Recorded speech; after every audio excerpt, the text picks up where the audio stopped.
This segment of Naperville Sports Weekly is brought to you in part by the Daily Herald. So Metea Valley Wrestling coach Claudio Torres, we're at the point in practice where you guys have been going for a couple weeks. You haven't seen a match yet. What are you kind of expecting when you guys hit the match on a couple meet days here, Neuqua Valley later in the week, and then tournament over the weekend? Yeah, well, we start off this week. It's pretty good, pretty big week. It's an eye-opener week. The kids learn what competition is real quick. We wrestle Neuqua Valley tomorrow. You know, they're a powerhouse in the state. You know, they have a phenomenal coach, Coach Rudiger. He's a great guy, great coach. He's been doing this for a long time. And then actually we wrestle Wednesday. We wrestle Plainfield Central. They're another powerhouse school. And we go to the Conant tournament where you'll see Oak Park, River Forest. You'll see Glenbar North. I mean, there's good 7 or 8 powerhouses there. We see a good 8 or 9, 10 powerhouse programs in the state the first week. So I kind of set the bar high for the kids, and they got to work hard to get there. You mentioned Neuqua Valley there. You talk about being in District 204. You know, Neuqua Valley and Waubonsie Valley both have very strong wrestling traditions in the short histories that they have. Is there some pressure to being a head coach at wrestling in District 204?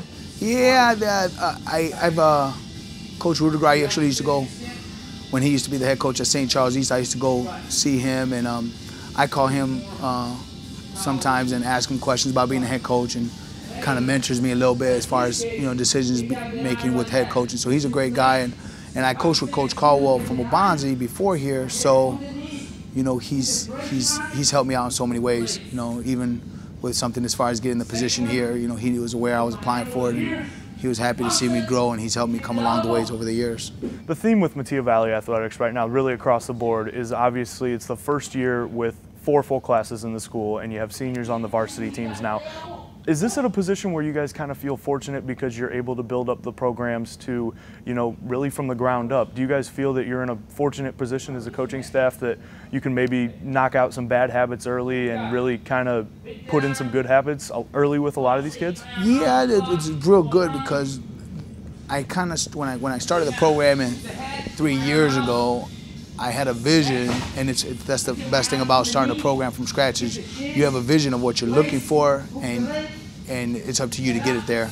You know, so one of the things I wanted to really focus on with the kids is, you know, just being hard, you know, a hard worker, you know, being respectful to other teammates, and pushing academics like there's no tomorrow. You know, I'm very big on academics, and you know, I want the kids to be successful, but not only in wrestling, but later on when they leave me down the line, hopefully they can look at, you know, the program and say, hey, the program and being part of Metea, you know, helped me out, you know, with getting my career going or whatever. And I know before these guys got up here in the wrestling room this afternoon, you guys had one of those mandatory study halls that you seem to have quite often before practices. How much does that affect your kids, kind of their mindset coming into a practice when you already have some chores knocked out for the day that maybe would be on your mind when you came into it without that study hall? Yeah, well, you know, that's an idea I came up with a couple of the coaches. We sat back and talked about how we could break up the practices and focus on academics, you know, over wrestling even. And we have a mandatory study hall every day after school. The kids understand that's the expectation. There's no talking aloud, and, unless it's focused on academics. And the kids are coming along, and they come to practice. They don't really have any homework when they go home, which is phenomenal. They have a good hard workout. They leave here, they can eat, they can go home and relax. Where other programs, you know, depending on how the practices are structured, sometimes the kids go home and they're drained to do extra, you know, homework. So the kids are buying into the, you know, focusing on academics big time, and our grades are going up because of that. One of your guys that qualified for sectionals last year, Conrad Zoucha, at 103 pounds. I imagine you're expecting big things from him this year as a junior. Yeah, you know, Conrad started off here as like 90-some pounds, and he was real small for his weight class. And last year at 103, he was weighing around 100 pounds. So he lost a lot of matches because of his sizes, not only technique but strength also. And now the state actually changed the 103 count weight class. It's now 106. So he actually trained him. I think that was the best thing for him because of him knowing of the weight class change. He actually started lifting, doing a lot of off-season stuff, and you know, eating healthier. And he got up to around 115 pounds. Now he's at 106. He's looking real good. He's looking a lot stronger than he was, and he's getting quicker by the minute. You know, we go two-a-days, twice a week. We're here at 5:50 in the morning, twice a week, Monday, Wednesdays, and the kids are lifting for an hour and 10 minutes. You know, and they're getting some good exercises. So, for a team that's so young, having only one senior, I imagine he's got to be a big leader here in the wrestling room when he's a guy that had so much success early and, like you said, has been able to put in some of the work. Yeah. I could look at Conrad and ask him to do something, and there's no doubt in my mind that, you know, he'll be able to, you know, help out the team or whatever. And I have a couple other kids on the team. I have my 126-pounder, his name is Cole Lettieri. I have my 138-pounder is Alex Topher, and they were voted last year as our captains for this year. And those two guys are, you know, icing on the cake. I mean, they're ready to go. They're pumped up about this year. I'm hoping to get about 50 wins between the two of them. You know, I'm looking for both of them to at least qualify for sectionals, and they can lead the whole team without a doubt, you know, in a heartbeat. Now, being here in the wrestling room and, you know, even seeing it on your website, you guys, obviously, the 10 steps to greatness seems to be something that's driven home a little bit. What's that all about? 10 steps to greatness is something that I actually found with the coach around maybe a good 15 years ago. And basically, it's 10 different people that are very affiliated with wrestling, that either Olympic coaches, Olympic gold medalists, and what it talks about the 10 things that make a wrestler a good wrestler, a good wrestler, a great wrestler, a great wrestler, a phenomenal wrestler.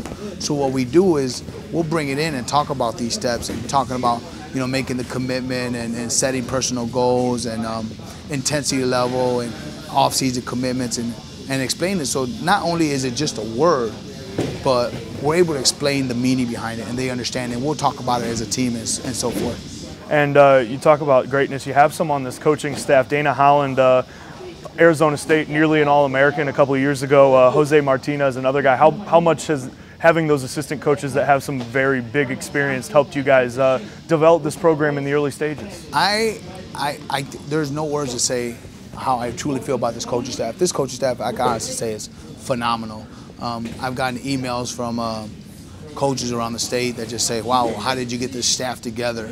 You know, besides Jose Martinez, which is, you know, coached over, you know, 50-some high school state champions, and Dana Holland, which is, you know, he was a state champion in high school for Glenbard North, coached at Glenbard North, and another coach I got is Adam West. He's been the head coach at Plano High School for the last 7 years.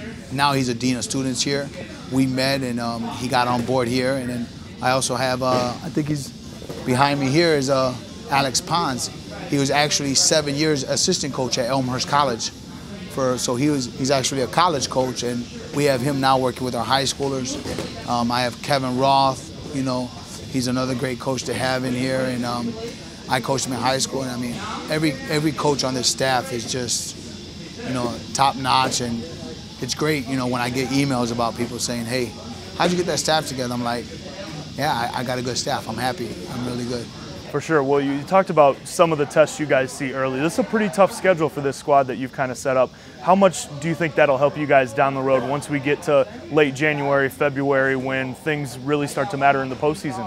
Well, I think by the kids realizing how tough competition is in this area early in the season, they'll work harder during this season. You know what I mean? I don't want to have a wrestler that's, you know, 20-0 and then come down time for peak to go into the state tournament, something like that, and him not be able to be successful when the top-notch competition comes. You know, our kids are going to be ready to train top-notch competition week 1 and all the way to February. And if they can keep banging away and keep improving, you know, there's no doubt in my mind that they'll be able to, you know, have success at the end of the season. Well, Coach, we appreciate you letting us come by. Obviously, these guys are working pretty darn hard here in the wrestling room, and good luck this season. Thank you very much.